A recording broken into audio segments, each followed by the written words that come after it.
دوستان خوش آمدید به کانال پخت و پزهای خانگی. ما امروز همراه یک نمود سالاد عادی با کرم و سبزی تیار میکنیم.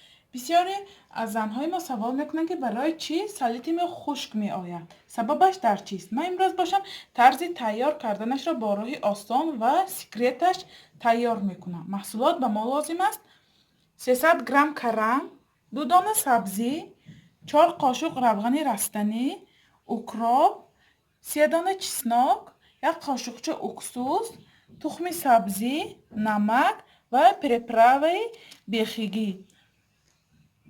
من الکی کرما رو 4 کنجه ریزه کردم. میبینید چقدر 4 کنجه. و کرمانمان نمک آمیخته کرده خوب رژیم میکنیم تا که ساکش کمتر بروید. من کرم را خوب رژیم کردم و ساکش برآمد و اکنون سبزی را همراه میکنیم.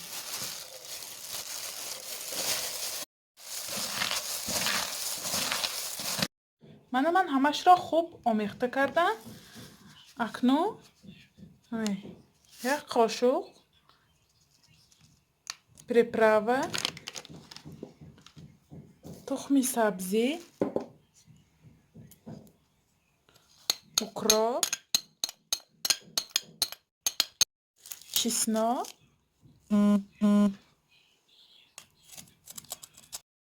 و کمتر اکسوس همراه میکنیم.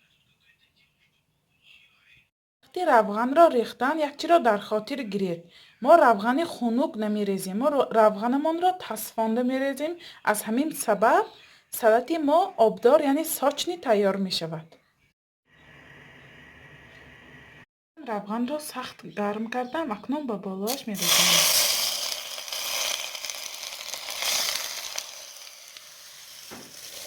همش را یک بار دیگه سخت آمیخته میکنم، رژیم میکنم. باز هم بالا زدتر شدنش من 1 دانه بادرینگ همراه میکنم.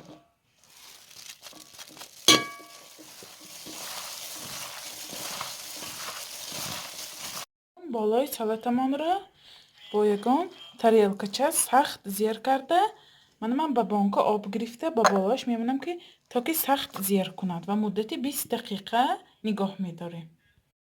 سالاد ما هم تیار شد. چگونه میبینید آبدار.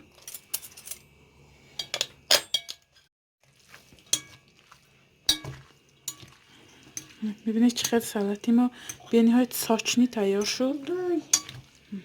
به نهایت بوی خوش میکنه.